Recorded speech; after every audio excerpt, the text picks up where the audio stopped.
Welcome into the Buffa's Buffet podcast. I'm Dan Buffa. I'm your host.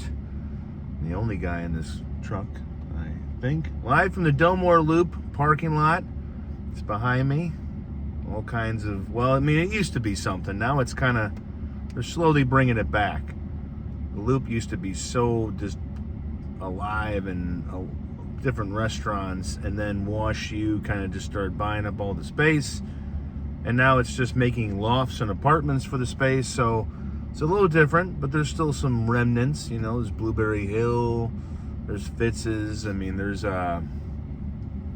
something. But today we're gonna do a little 5 things on my mind speed round. That just means we're gonna move quickly, no extra ruminating. It is not as warm today, but even though that is still warm enough for me to sweat, but not enough for me to not enjoy some fancy bitch coffee. You need certain things in life. And of course, they're not a sponsor. They don't need a sponsor. Starbucks doesn't need a sponsor any more than McDonald's doesn't need a sponsor. They're out there. All right, number 5. Jack Reacher fans will be very thrilled to find out that Motor City, starring Alan Ritchson, is coming out tomorrow. It is apparently a movie without much dialogue and about a guy who is trying to avenge or kick some ass. And it's got a pretty good, it's got a good cast in it, but really it's just him. So it's more of a movie. It's being distributed by IFC, and the trailer shows Alan Ritchson doing, Alan Ritchson type shit. Avenging something, beating people up, finding the bad guys. It looks like a good mix. They're calling it his John Wick.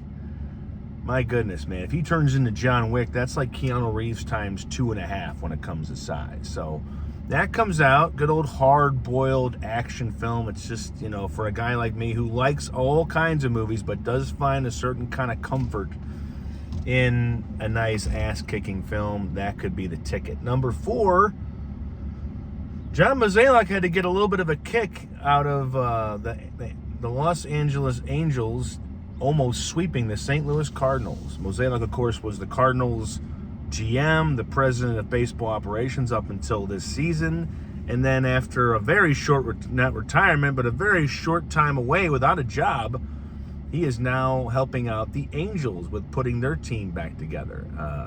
He had to kind of have a little bit of a sly smile when the Cardinals went into Los Angeles and got beat 2 out of 3 by the Angels. Not what you hope for if you're the Cardinals.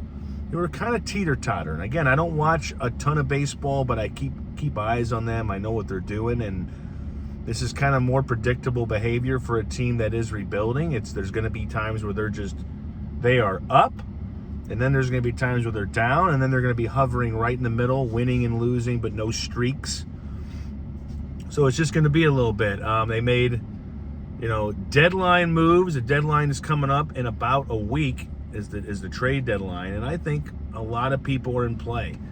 And I think the way the Cardinals have kind of slowed down a little bit as far as not just surprising everybody and continuing to win and win and win. Now they're kind of around closer to 500. That means there'll probably be some more deals made than not. Lars Nootbaar is probably on the block. Jojo Romero, Riley O'Brien, the closer. I think you almost have to make a lot of these guys available. The ones that are completely untouchable, obviously, are the newly re-signed or extended J.J. Weatherholt. I would think that, a guy like Alec Burleson would be somebody they would not move. Ivan Herrera. But, Mason Wynn, it's kind of been rumored that they blew him away with an offer. You never know, because Mason Wynn's offensive performance has gone down with each season. He's a great shortstop, Gold Glove winning shortstop, but, is that going to be enough for the Cardinals to possibly, if somebody goes, hey, we're going to offer you this and this and this?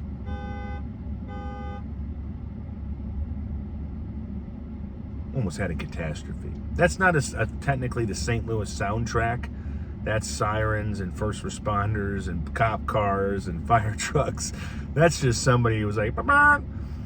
Somebody wanted to make sure that we were awake, because this podcast is going downward because I'm talking about baseball. But yeah, Cardinals are doing what they do, and there's going to be a very active trade deadline that could be the highlight of the season because of how much action could be going on, how much could be lost, gained, etc. Number 3, what the heck is number 3? I am still kind of just devouring in my mind the Odyssey. I'm going to see it again. I was asked last week about movies I've really loved this year, and I kind of had to think, okay, which ones have I really liked? I liked Project Hail Mary, which I rewatched the last half again, with my dad. It's just a really, really intelligent, feel-good movie that is not overly feel-good. People were kind of like, oh, it's a little bit too much feel-good. Not really. Not when the almost the crutch of that story is that here's a guy who was forcibly put into a save the world mission, and he had to adapt and survive, and he teamed up with an alien and he got it done. But people were like, it's just too cheery. I think people just really are addicted to misery, and I don't know why. The Odyssey is more of a has its own little batch of misery, but it's also pretty exciting and pretty well done. I would not miss it. If you're a movie fan, you should see that in a theater if you can. I would advise that. So yeah, the Odyssey is still kicking around my mind. I am, kind of listening to the score. That's what I do. I really like a movie. I listen to the score because the music brings you right back to the movie. It'll bring you back to a certain scene or a certain part, and you'll be all over it.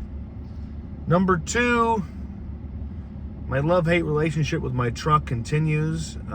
If you've had a truck, a Dodge Ram, and the check engine light comes on for a matter of time before going off, and nothing with the truck goes awry, it's kind of nauseating. It's annoying. It's all those words. And so, like, here I am. I mean, if I am idling right now with the air on, if there was something wrong with your car, you ain't gonna be able to do this. It's gonna overheat, and it's gonna go, and the truck's gonna shut off. So most likely nothing, but nobody really wants to see that check engine light. Nobody wants to look at it and go, oh. But might have to take it in the shop. Fuck, shop, man. These things could just drive and not need so much work. No, I can't say that. I use this truck for Uber. And we'll finish it up with Uber. Number 1, there are times where I get an Uber passenger in my car, and it's a great conversation, and we go back and forth. There's times where I get in the car and I don't talk, they don't talk. It's fine. I don't mind just driving and not talking. People who know me think I like to talk all the time. No, that's a lot of work. Sometimes I just want you to get in my car, in the truck, and shut the fuck up. And sit back there, and unless you're going to be cool talky, you're not going to be like, what else do you do? This truck's not the most spacious. Unless you're going to be a good talker, just scroll on your phone, ruminate in your mind, nibble on something. I don't even mind if people light a cigarette. I don't care. I'm not that, you can't smoke. But I will get people in my car. Like last night, I got this young kid, took him up to Imperial. It was a good ride. Took him from kind of around, where did I pick him up from? Kind of like Southwest County-ish area, and took him out there. And he was just energetic, man. His name was Robert. We were talking about Instagram and about sharing and about content creation. He's got a band. He's got multiple pages. He's going to see, I was taking him to see his wife. They're going to hang out, and you just get like an energy blast from somebody, and you're like, okay, this is kind of cool. This kid's got a plan. He's so young. He's not even 20 years old, because he's just telling me this stuff. And he's like, you must be on the radio. And I was like, I used to be. And so it's kind of nice when you got people that bring a little energy into the car, and it's nice. So Uber continues to be interesting, and the plumbing supply business continues to be the plumbing supply business. It's a lot of sweating, even on days where it's not hot. Could be nice outside, but then you got to think, how does it feel in my warehouse? My warehouse, there are so many areas where it is just stuffy, no air movement, and so you don't get that outside breeze back there. So I'm still kind of, in the depths of Sweatville, but not enough to not have a little hot coffee. I mean, I almost got an iced coffee, but iced coffee is not my favorite fancy bitch coffee. This flat white with an extra shot of espresso and 1 stevia. I don't want anything else in it. You know, the extra shot of espresso kind of balances out the milk they're going to use, because sometimes when they make a latte, they use too much milk. And everybody hears latte, they think it's a light flu drink. It's not. It's essentially steamed milk and espresso. So if you don't just want an espresso drink, that little bitty cup of this much liquid, you get a latte. But a flat white, they use ristretto shots of espresso. It's stronger. It's like Jack Reacher espresso shots. And so this is my fancy bitch coffee, my number one. If I had to say, Dan, what do you want? What's your favorite coffee drink? It is from Starbucks. I'm sorry. Such a Starbucks bitch. But that's all I got today. Odyssey came out last week. Motor City with Alan Ritchson, a.k.a. Reacher, which also comes back in about, I want to say, 3 weeks to Prime. Get a little Reacher action. He is a funny dude, man. He is very charismatic, and he likes the camera. Alan, he you know, whenever he's on his Instagram, he's on the red carpet for premieres. He's just funny. And yes, a few months ago, he did beat the shit out of a neighbor that thought you could walk up to Alan Ritchson and complain aggressively.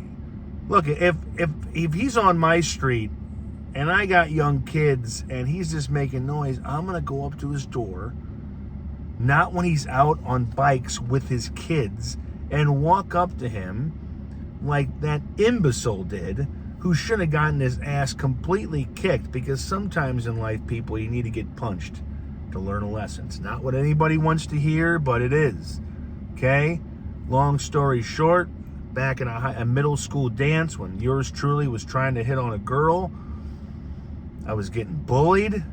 I wanted to hit on this girl. I wanted to dance with her. I wanted to ask her out. There was a whole plan. There was a method of madness, and this kid wouldn't leave me alone, and words weren't going to work. I tried them, and so we went outside, and I hit him as hard as I could in his chest so he couldn't breathe. Because I did that because when teachers come up, they don't see any bruises on his face. They just see a dumb shit who's catching his breath. And so I would not walk up to Alan Ritchson's door or up on the street with his kids and go, hey, bro, you need to calm down and quiet down. I'm going to go up later and go, hey, so I got young kids. They want to sleep. Can you stop playing Grand Theft Reacher Auto on the streets? Thank you, man. You know, there might be a conversation. And then if he doesn't want to do that, I call the cops. And no matter how big Alan is, when you have 3 tasers hit you in the chest, you're probably going to obey. So you just got to know what to do. Some of these guys are as big as they seem on screen. Yes, Sylvester Stallone is not a big guy. As a comparison. He's not. He's muscle, but they have to have the camera guy on the ground when they shoot him, because they have to shoot up to make his 5'7" ass look tall. Alan Ritchson is tall and big and does nothing but train, eat, and film movies, and hopefully have sex with his wife. Squeeze that in. He's a family man too, but he's a really big guy, so you don't fuck with those guys. You don't do it. In real life, you're gonna get smoked, just like they do on the small screen. So there you go. So a lot of Alan Ritchson coming up. Motor City this week, Reacher in a couple, 2 to 3 weeks. I'm going to get back into the warehouse. It's down the street. Work. And then I'm going to go out to the bar tonight. And if you're watching this, every Thursday night at North Jefferson Eagles in High Ridge, there's karaoke. There's a cool bartender. And there's good times. So kill off the weekly blues before Friday gets here with a few drinks and maybe a Gemini. Anyway, have a good day and be safe out there and don't hit anybody.